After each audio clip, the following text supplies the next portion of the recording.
Have you ever wondered what your origin story would be? I'm not talking about if you were a Marvel comic book character, but what is the actual origin story of you? Well, today I get to talk with Amy Schutte, who is a StoryBrand Certified guide like myself, and she is also a transformational branding strategist, business coach, writer, and speaker whose mission is to empower business leaders to position themselves as sought-after experts and thought leaders. And she does that using a proven storytelling framework, StoryBrand, and her unique origin story methodology. So I'm really excited to dive into this interview with you because Amy talks all about what lights you up and what can you do to do less but to do it better, which, if you listen to this podcast, basically any episode of this podcast, you know that I am all about that life. So dive in with me as we talk to Amy. All right, let's go. Welcome to the Flourishing Entrepreneur Podcast with Alea Harris. This is the place where you and your fellow empire-building entrepreneurs come to vanquish the burnout monster and boost your glow and cash flow with energy alignment techniques and tried-and-true marketing strategies. Since 7 figures won't get itself, hit that subscribe button and never miss out on your chance to skyrocket profits, tap into your intuition, and manifest your dreams. And now, your host, Powerhouse StoryBrand Certified Guide, award-winning marketer, bioenergetic business coach, and Japanese whiskey lover, Alea Harris. Before we dive into talking to Amy, as always, I want to give you a quick mantra. And the mantra is, all I need is already here for me.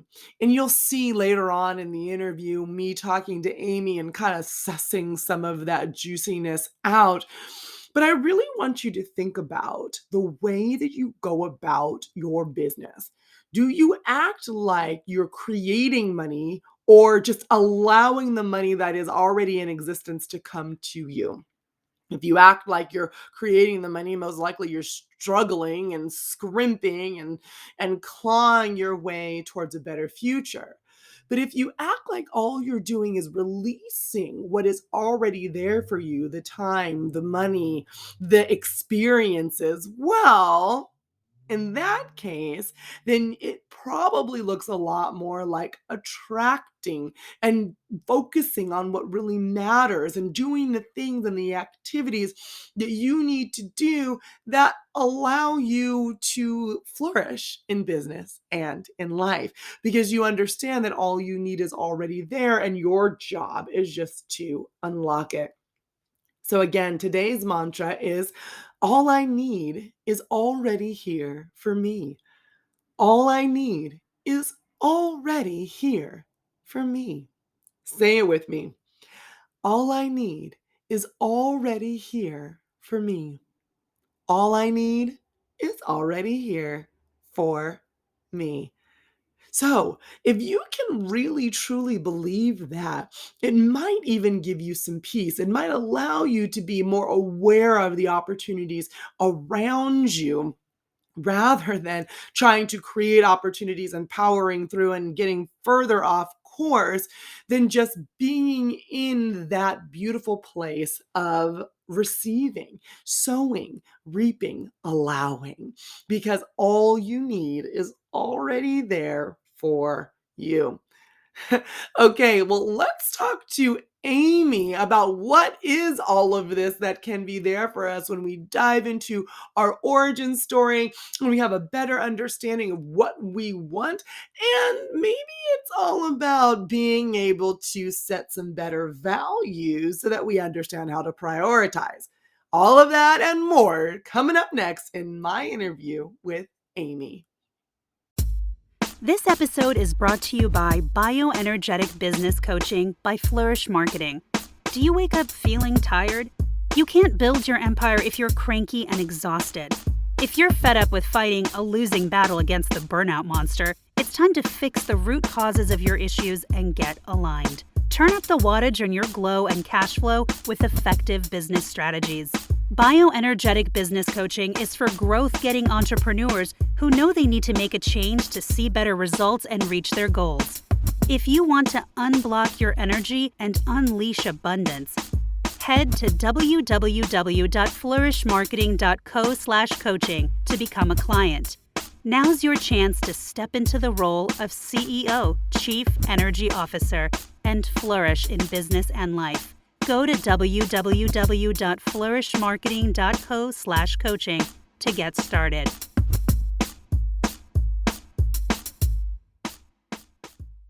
Hey there, Amy. Thank you so much for joining us here on the Flourishing Entrepreneur Podcast. How you doing? I'm good. Thank you for having me. It is my pleasure. Amy, you are a StoryBrand certified guide, and I had known of you, through the StoryBrand grapevine, but I got to meet you and soak in your goodness and empowerment and just I left a table talk after talking to you and I was like, well, I can just go do anything now. Well, So that's I'm glad that perfect. you're here to I'm glad you're here to share some of that loveliness with our podcast listeners. Before we get into the nitty gritty, tell the people, more about you, the problem you solve, and what do you do in the big bad world there? Beautiful. Thank you. I loved meeting you in Nashville, by the way. That was just a treat. But I'm Amy Schutte. I own a boutique brand strategy and copy studio. And so we create beautiful brands and copy that help service based businesses and product based businesses, which we've really started to specialize in the last year, get seen, get heard, and get amazing results with their marketing and messaging. That's awesome, and everybody heard, I hope, that, lovely one-liner, how it flowed so easily out of Amy's mouth. You can tell Amy that you are, in fact, a story brand guide. In a nutshell, let's open that story loop. So, That's what we do. yep, let's open that story loop. That's where the money is in that story loop. We're gonna close that on up when we make that money. I love it. So, Amy, you do a lot and have done a lot. And one of the very first kind of conversations that we had when we were in Nashville at the StoryBrand Made Simple Summit was about not doing all the things and how women in particular we feel like we have to go and we do all of the things, and you have built an incredibly exciting business. You have been able to help yourself and other people get their magic sauce and put it into a system that they can sell and they can talk about and market. But all of that sounds a little bit overwhelming to me. Very truthfully, it sounds like you have built a beautiful empire. But during that, I mean, there's got to have been periods of time when you are maybe feeling a little burnt out, a little tired, a little up and down. So, what techniques or tools have you used to avoid burnout and stay in alignment personally and professionally? What a good question, because last year, burnout is something that I think all experience as entrepreneurs, because we're taught really to hustle and go hard and go after the things that we want, and we know how to do that. But eventually we kind of hit that cap where that doesn't make sense anymore. And I know last year was a year that should have really been a burnout year for me. I had a brand new baby right during the quarantine lockdown.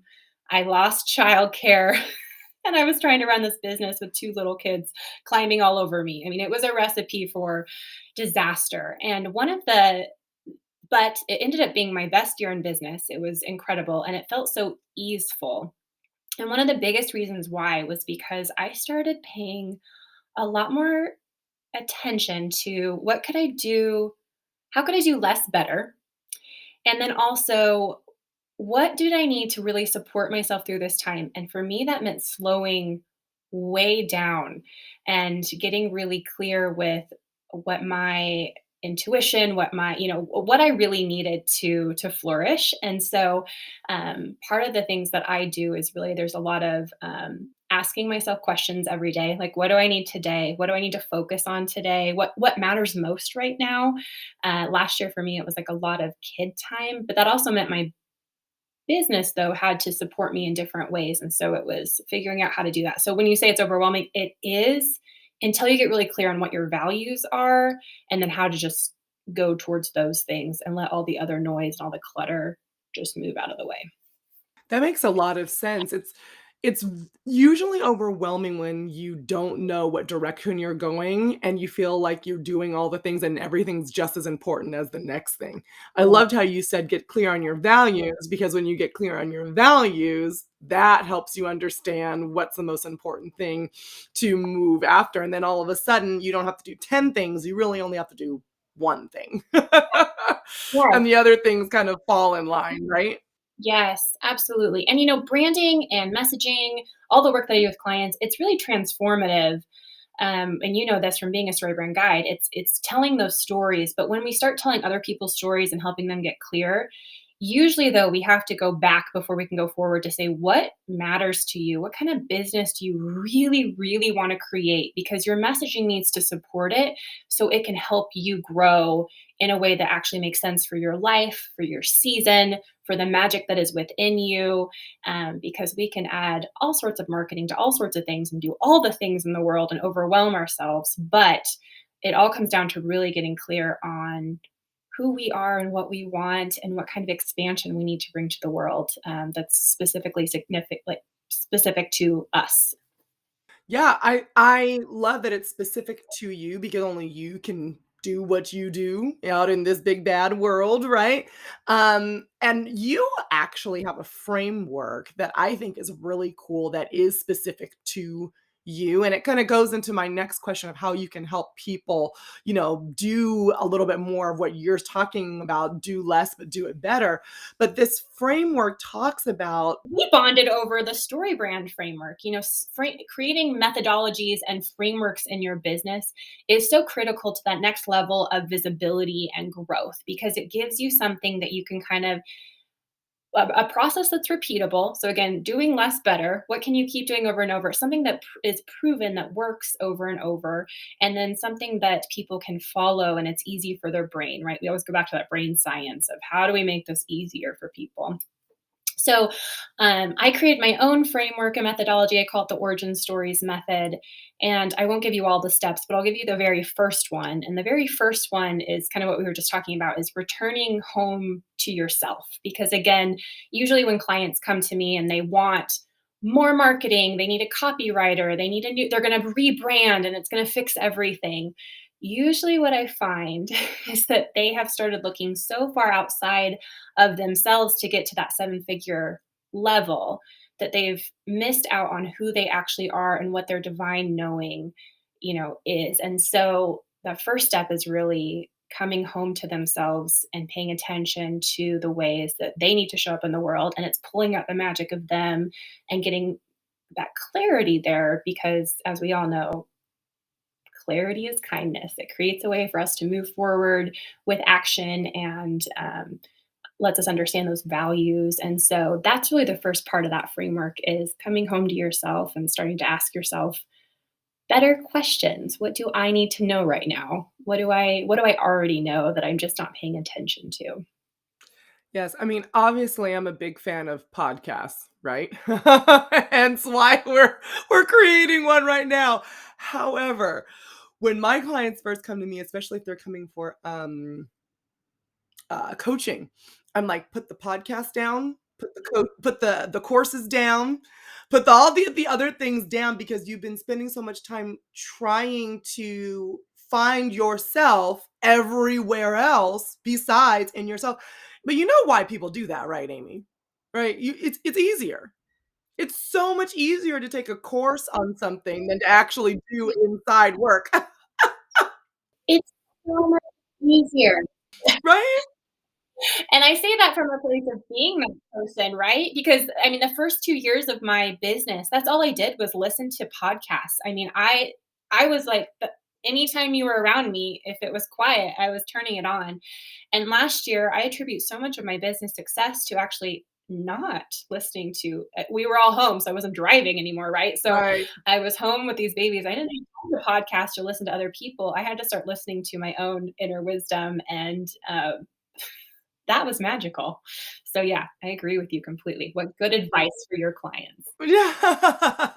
Well, I think we are on a very similar wavelength there, Amy. And I know it does seem a little bit counterproductive for me to say to not listen to a podcast on a podcast. However, this is what you should. So that when you're totally brand new, you don't know anything. Yeah, you have to figure your way out. Listen to podcasts, take the course, get the whatever you need, but then leave time for yourself and for implementation in between. Because if you're just consuming all this information, at least the way that it works for me, I've consumed so much information, my brain has already convinced itself that it's done it, but it really hasn't done the stuff yet. Mm, I've just listened to the stuff yes. over and over and over again, and nothing in my life has changed. So then I say, oh, this doesn't work. Or I get overwhelmed because I know that it really hasn't changed, but I have to do it and have this backlog of tasks. That is just too much. It's just too much. It's unnecessary. Unnecessary. I agree. It's like reading books about how to swim and then getting in the water and being like, "I actually don't know how to swim," right? So, it's exactly that, and it's also not trusting yourself either, because I think we take in everybody else's information, and then to trust yourself to come up with your own thoughts to be able to push them out into the world and to create is really hard when you've been consuming all day long. I agree, though. At the beginning or when you education's amazing. Yes, Please keep educating yourself with things.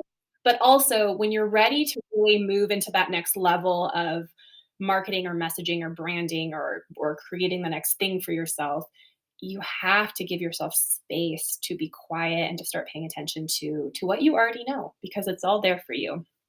absolutely. Otherwise, you'll also just become a cookie cutter version of somebody else. Right? And you're not gonna fulfill the agreements that you had here to fulfill as your agreements. You're gonna be trying to be Amy or Alea or whoever, as opposed to you. It's great if you use the origin method, origin story Mhm. method. Which did I say it wrong? I think I No, said it you're wrong. good. Origin story method. There we go. You use the origin story method to keep, to move forward, but don't I always call it, like, don't outsource your key decisions, right? So, like, you can outsource, like, bookkeeping, which please do outsource bookkeeping, actually, unless you're a bookkeeper. Yeah. Give those numbers to someone Change your else. life, it'll change your life. Yes. Give those numbers to somebody else. But you can't outsource, well, what are my values? Or who am I gonna be when I wake up today? Or how do I wanna show up in the world? Or what kind of business foundation do I wanna buy? You can't outsource any of that. You have to show up for yourself in a way that a lot of people, I think, are scared to. Do you find that fear happens a lot when it comes to implementing their own origin story with your clients? Yeah, 100%. Because when we start understanding, like, what's it going to take to get to the next level, it comes down to a couple of things, right? It's who do I need to be to make that happen? What identity do I need to be putting on every day as that person it's already there for you? And then what habits do I need to implement? Because we don't get our feelings, right? We get our habits. So, what are those things that we need to create? But imposter syndrome comes down a lot because when we're talking about up-leveling our bio, talking about who we are in the world and our own magic and owning that. Like just you said, don't outsource your key decisions. You can't outsource your magic, but that can feel very scary for people. And so there is a lot of fear there. And so it's a lot of coming. That's why I always say, like, come back to that you're knowing already because the only reason you're scared is because you've been taught or you've bought into this idea that you shouldn't trust yourself to make those decisions. Absolutely, and that's such a shame. I find that is such a shame, especially because once you get past even a little bit of that fear, not that you will ever fully get past the fear, because let's be honest, you're still an entrepreneur, so it happens. But once you get past some of that fear, it's really cool stuff is on the other side. So what are three pro tips that you would give our empire building entrepreneurs as they're scaling, they are moving past this fear so that they can scale and grow, but also enjoy their entrepreneurial journey? So one of the things I always have my clients do when they first start is we start talking about what's their ideal week or their ideal day. And it's really interesting for people because a lot of times they haven't even thought about it. What could be possible for me if I only worked 2 days a week or, 15 hours a week, something like that. So starting to ask yourself those questions of what if, what is possible, what do I actually want? That's kind of the first place to start is once we understand what we want, then we can start moving towards something, right? So that's always really a wonderful place where transformation can begin. Another thing that I like to have them do is again that story piece of it is what's the bigger story that you want to tell? And it's not just what's the bigger story you want to tell in your business or, but it's this overarching big story that we all want to be a part of. So if even if you don't want to grow a whole team and a whole business and have that, but what's the story you want to leave, whether it's a legacy for your kids or for yourself, or you want to be a community pillar, everyone has their own different, um, less of a why, but more of that bigger mission and value piece of it. And the other kind of tip that I tell people at the very beginning when we're working through this is what lights you up? We live in a world right now that it feels crazy and it's, exhausting. Anytime you look at your phone, it feels exhausting. But my yoga teacher the other day just read a poem by Jack Gilbert that Elizabeth Gilbert had originally read that I'd heard. And there's a line in it about, risking delight and that we must risk delight. And it's that idea of like, can you follow your bliss? Can you risk delight here? What is the thing that is just making you light up and create expansion in the world? And if you can understand those three things, then you can really take your business to the next level. Because without understanding that, you're just adding marketing tactic upon marketing tactic, right? Which can, it's just strategy at that point. Yeah, it becomes an intellectual exercise that you're trying to move your business through. And if you're really trying to build a heart-centered, authentic business, me telling you, yes, here's the marketing funnel, and here's how you attract, convert, and close new clients. Like it's going to be empty. Not only will the marketing funnel actually be empty, even if you've done all of the quote unquote things right, the marketing funnel will be empty and your bank account will be empty and you will feel empty because you're not bringing your whole self. Everybody's empty. And you don't want to live like that. No, and the world doesn't need that, right? The world needs women, well, and men. We need people that are on fire and alive and vibrant and excited about their life. And if you're continuously, you're right, being pouring from this place of empty, empty, empty, um, there's no way we can actually kind of change that collective consciousness of the world or enjoy our lives. So, Yeah, 100%. I mean, when you're full of that energy though, when that happens to me, which I, go on these waves and then I'm like, "Oh no, I'm just going to fall back into this one little bad habit. Nobody will notice, including me. It'll be fine." And then boom, I crash down. So when I'm riding these waves though, and the older and wiser I get, I've learned to celebrate and protect that energy for as long as humanly possible until I have some other bright idea, then down it goes. Or like, yeah, no, totally, I can work more hours. It'll be fine. No, it won't. So when you are feeling that, or your clients are feeling this, and you're riding high, you have that energy, you're moving forward, your origin story is glowing off of its pages.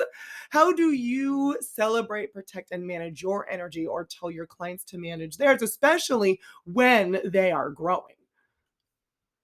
so we can't always be in that energy of a high, right? Which is so fun. But, life is going to life. I have kids. Kids are going to kid. It's going to take that energy from you. So it's great to celebrate that high energy. And I always tell people when you are in that momentum, when you're getting these downloads, if you're out on a walk and you're excited about an idea that comes to you and you're like, this is a content piece or whatever, use that energy to record. Don't wait for a perfect moment. Just take that time to write things down, to voxer it to your VA, to do whatever. You have to get that out there. So that's part of it, is just using the momentum of that wave to create, which is so wonderful. And then also on the flip side, giving yourself grace, because we can't always stay in that high. So like I said earlier, we can't rely on our feelings to run our business. We will always default to our habits. So, what habitual things can you put into your business or your day or your routines that will support you no matter how you are feeling that day? If you don't feel like creating an Instagram post, that's okay. But what other things can you do to support you in your mission? And if you have the clarity of where you're going, it's so much easier than just running around going, I think I'm doing this business or maybe this business. I don't know, which is fine. We all get there because that's how new things are created. But overall, though, we have to just really understand our seasons, and that can be a season of a day or a season of a week, and then use that to our advantage.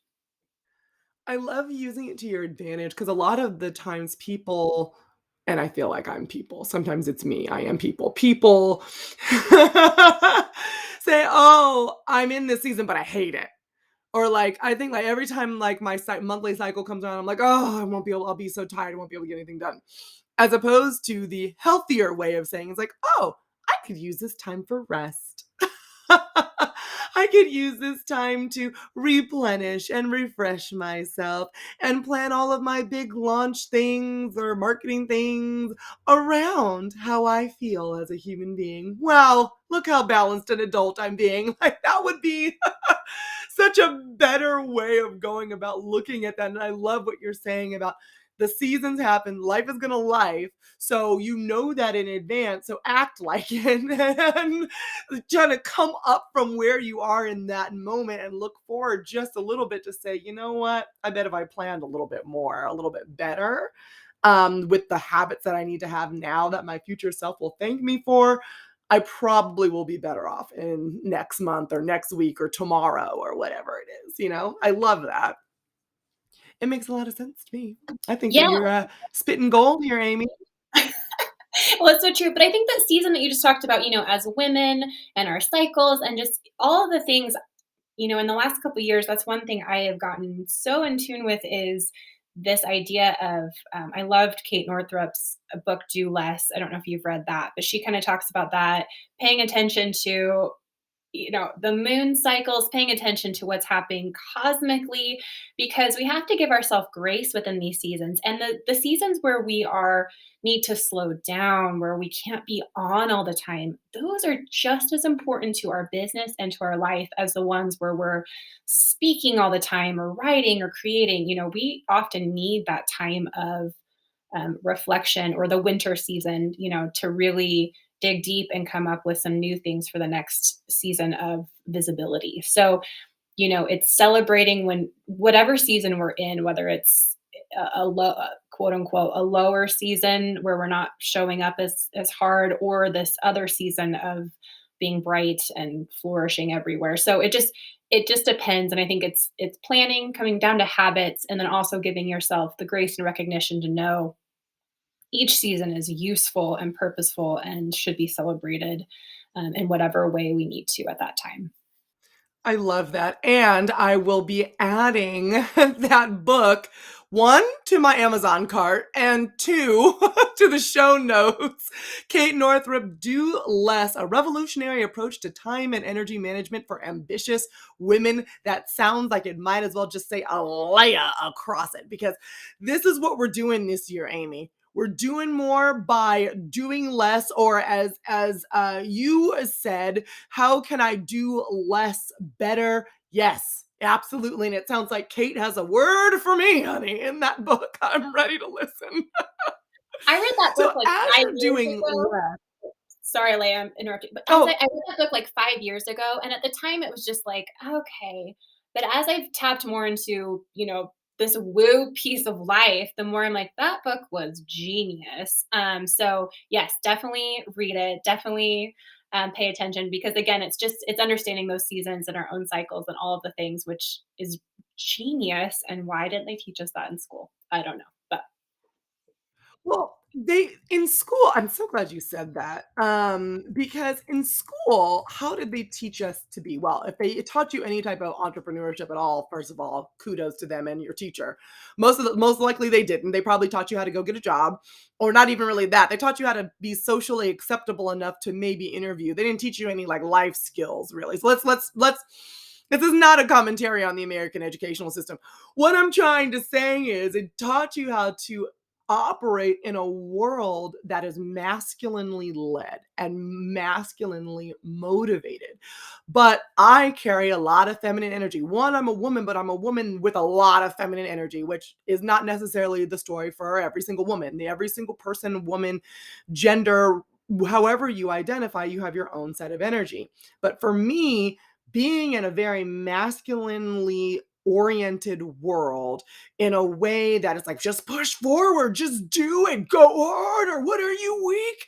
Or like, I see people with that shirt on, pain is just weakness leaving the body. I was like, what if it's just pain? What if it's telling you you need to take a nap or like sit down somewhere? That's not my t-shirt. And so I haven't even read the book yet, but I love it because I'm like, yeah, why do we have to try to, if we're carrying all of this feminine energy, find a way to instead tap into its power and use it for our benefit rather than trying to just power on through and then our willpower shocker gets blown out and we wonder why we're exhausted in a puddle on the middle of the floor is because we're doing things in a way that doesn't make sense for us. So, woo, you got me fired up. If she needs a book publicist, she should call you.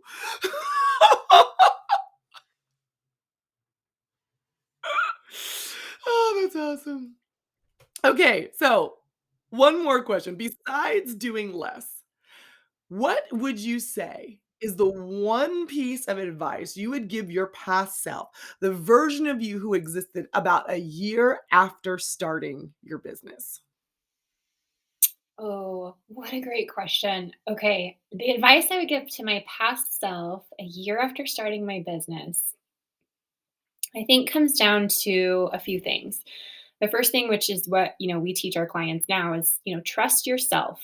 And then the bigger piece of advice is it's already there for you, right? All of this goodness, all of the abundance, all of the things that you are striving so hard for, it's already yours. So just lean into the season where you are right now. Enjoy this learning process. Enjoy this, up and down piece of things, all of these pieces, because it's all there for you. You just have to go and get it, but in a way that makes sense for you, which is why I've loved running my business a couple days a week so I can mom. I really leaned into that piece of my business. What structure did I really want? Um,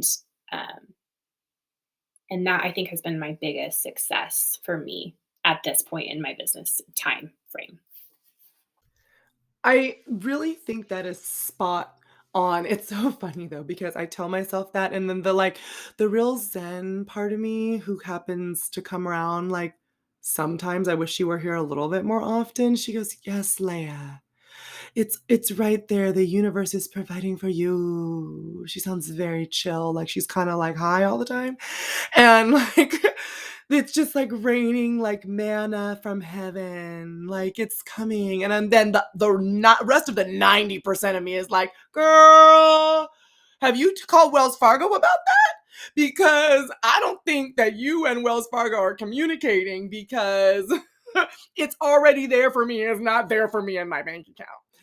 And then there's someone in the middle. I promise I'm not schizophrenic. There's just a lot of Alea happening over here. There's some Alea in the middle that goes, you know what? Both of you are right. It is all waiting, and it's very true. More than you can ever imagine is out there waiting for you. But then it goes back to what a wise sage named Amy said one time to me about 5 minutes ago. She said, what are the habits that you're putting in place or not to get what you want? It's like it's waiting for you up there. But if you're all over the place or if you're not showing up as your authentic self, you're not going to be able to pull it down into this world where you can see it and touch it and feel it in front of your face. So you feel the feelings. It's intention plus a strong feeling, plus, I believe, a strong habit and a dedication to yourself and your values helps you manifest all of those things that are there. So instead of having to work for it to create them, you're working for it just to bring it to you, to attract it to you, and to manifest it to you because it's already created. I mean, is that kind of basically, are you in agreement with me, Sage Amy? Absolutely. I love being stage Amy. Absolutely. And another person that would be good on that reading list is Florence Scovel Shinn. She wrote a book a long time ago. It's called The Game of Work or The Game of Life and How to Play It. Anyway, I love it. But I think that, and it's yep, put that on that reading list. It's amazing. But I Got think it. I'm like, I got it. It's right got it. here. Okay. People who are worried about Oh, money it's in their called a business. prosperity classic. Oh, it's so good. A prosperity classic. That's I'm surprised amazing. you haven't heard of her. Okay, she's very old. It's an old book. So, I think it's like 1925. I always tell my people, I always tell clients or coaches who are worried about, money, or they're like, how do I make more money? Or how do we do this? I'm like, go to YouTube, look up Florence. There's someone reading her book in this very old timey thing, voice or accent. So please just listen to it every day. It's great. She'll infiltrate your brain. But exactly what you're saying is everything comes to the habits and the structure that we put in our business, which just helps our business grow. And on the flip side, if we can just create expansion for people, if we can be serving people with an open heart, and then also, but charging our value, because like we talked about in Nashville, so many women do not charge what they need to charge. And so we're undercharging, we're giving too much. Usually women are too giving when it comes to certain things. So it's giving and creating expansion for people while also loving ourselves enough to charge what we're worth. And that is really where we can create an amazing business in the world. Both of those at the same time, right? So yes, it's all there for you. It's also getting to the place where you love yourself and understand your worth, that you can charge for it as you're creating more expansion for the people around you. And Amy, this I think goes back to what you were saying the very, very, very beginning, because I don't know whether the listeners out here have realized this or not, but you've given a full clinic at the very beginning where you were like, what is it that you want? How do you want to set up your life? And when you think about charging your worth, people, I think like, oh, well, what is that? Am I worth $10 or $20? Like but it's like, not, that's not what we're saying here. Go back and you think about the life that you want. How many clients do you want to have to try to sell to? Well, if you want to try to sell to 20 clients, maybe you charge $1,000. If you want to try to sell to 10 clients, maybe you charge $2,000. And then you make that price point work if it makes sense for your marketing and what you're trying to do, right? Are you wanting to work 3 days a week or 5 days a week? And then how much will you have to sell to do that? What would your profit margin be like? I've learned for me, when I actually like sit down and break things down by like, well, if I want a 50% profit margin overall, and this is how much it costs me, well, then I have to charge this much. And it takes away some of that emotional baggage from it and puts it out to me in black and white, because I already made the decision. Like Sage Amy told me, this is the life I want to have, this is how I want to structure it. And in order to structure it that way, that means I need to make X amount of dollars. Well, in order to make this amount of dollars using the time that I have, well, this is how much I got to charge, right? And it has to be supported by the market and you have to be good, but Yeah, yeah, no, but that's very true. That's one thing I do with, when I tell my clients what's that ideal week look like, I often make them do that money doodle backwards so they can understand, like, what do I actually need to be charging? And it's interesting. One of my last clients who was in a very high end luxury type business, they were charging like $5,000 for a year long, really high end white glove service. And so when I made them go back and start doing this math, they were blown away with, oh my gosh, they should be charging like $75,000 a year for this specific service that they were offering. And so it's exactly what you're saying. It's when we can get black and white on what do we want, and then yeah, how do we get there?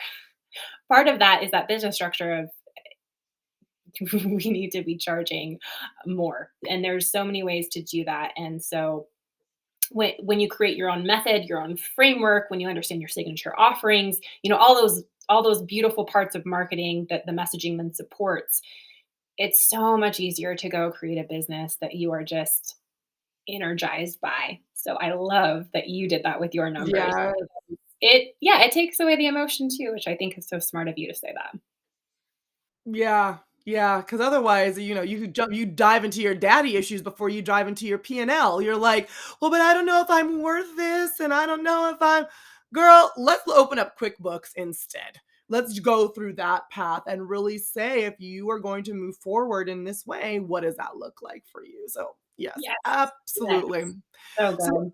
Amy, we have gotten to the journal prompt portion of our podcast interview today. For all So of you wonderful empire building listeners out there on the airwaves, the journal prompt is the question that you can take back and answer in your journal. Hopefully, the same place where you're taking notes on the gems that Amy is dropping. And Amy has volunteered to answer the question for you first. So, Amy, are you ready for the journal prompt question? hey, this feels like a lot of pressure, but yes, I'm ready. Do it. It's it's just some drama. It wouldn't be me if there wasn't just a little bit of drama. The journal prompt question is, what am I looking for externally that I should seek internally instead? Mm, yes. What a good word. What a good question, Alea. I love this. Okay, so the things that I know are my triggers of when I am really not paying attention to or getting close to that burnout thing, right? For me, this is so vulnerable to share, but I feel like I'm picking up my phone way more than I should, right? Scrolling the social media things. Those are huge external like triggers for me. Um, I love health and wellness. So I think about that a lot in the foods that I eat and the things that I consume. And so when I'm not paying attention to that, that's also a trigger where I'm like, I'm looking externally for something to fill up this thing. And so those are my two big tells of, okay, wow, you would just drink, two glasses of wine when normally you don't. So like, let's talk about this. Or you've like looked at your Facebook and your screen time is up hours and hours, right? When it shouldn't be. So those things are my external things of where am I looking outside of myself? For other clients, I usually find that's usually like they've looked at everybody else's website in the world they're paying so much attention to their Instagram vanity metrics and they're like, I only got 25 likes and I should have gotten 500 or whatever. So, when we're paying attention to those little tiny things that don't actually have any value or bring any worth to us, to me, those are the external things when really I need to be coming back and saying, okay, have I taken time to be quiet with myself today? Have I grounded into nature? Am I drinking enough water? Like, am I checking in with people who love me and support me?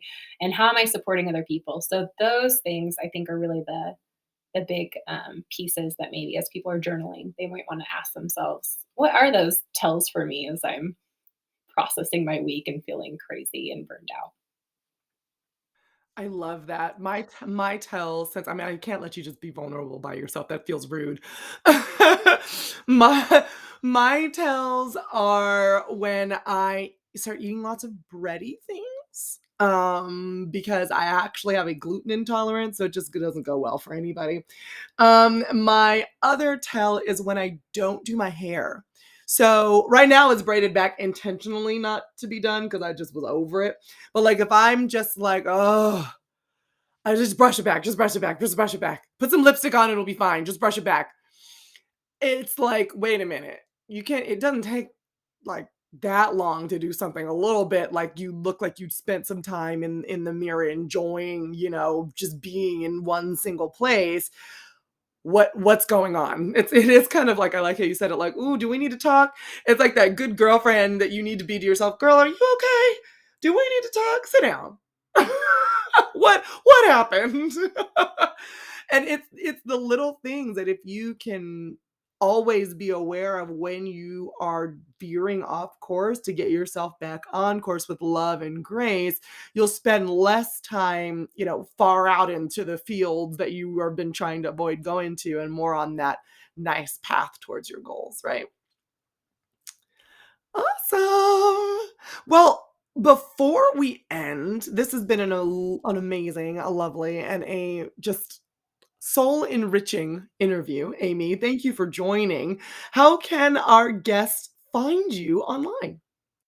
Oh, well, thank you for having me. This is so fun to talk to you, and hopefully it was useful. But everyone can find me. I hang out on Instagram. I've got a personal Instagram and a business one, Amy Schutte underscore or Hudson and Co underscore. So either one. And then I have a messaging guide if people want some help with some messaging questions as they're thinking through things. So you can get that on my website at hudsonandco.co/messaging.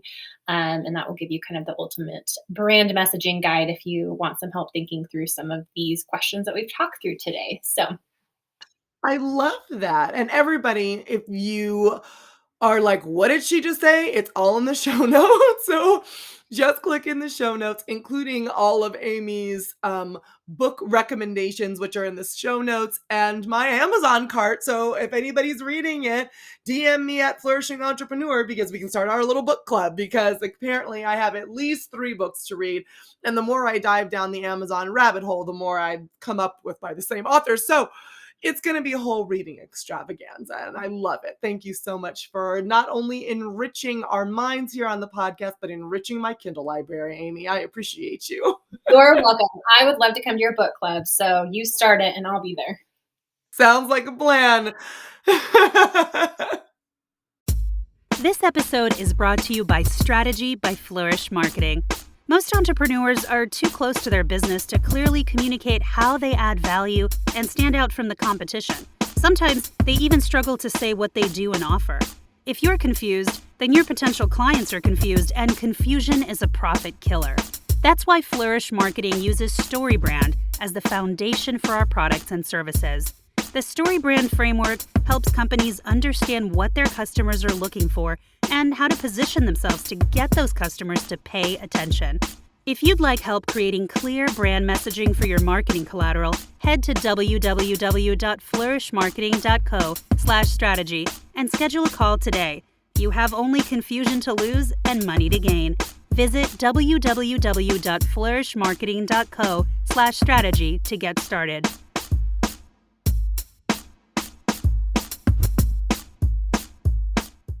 Wasn't that amazing? Amy and her frameworks and teaching us all about how to build frameworks for visibility and growth, giving people a proven and easy system to follow. I also love that she talked about coming back to your knowing and having an understanding of what is your ideal week, what is possible, because life is going to life and kids are going to kids. So, what are you going to do about that now, knowing that that will happen? Trusting yourself through the process and giving yourself grace, knowing that all of it is already there for you. If you're interested in getting some more recalibration strategies in addition to the ones that Amy gave, and in addition to that mantra of the day, be sure to go to flourishmarketing.co/recalibrate to download our free recalibration guide. And of course, make sure to come back here next Wednesday where we will be dishing up more goodness here on the Flourishing Entrepreneur podcast. All right, bye for now, and we'll see you soon. Thank you for listening to this episode of the Flourishing Entrepreneur Podcast with Alea Harris. Dive into the show notes at www.flourishmarketing.co/podcast and connect with Alea at Flourishing Entrepreneur on Instagram. Vibing with what you hear? Leave a 5-star review to spread the love, and be sure to click subscribe. From the entire Flourish Marketing team, we wish you love, light, and abundance. See you next time.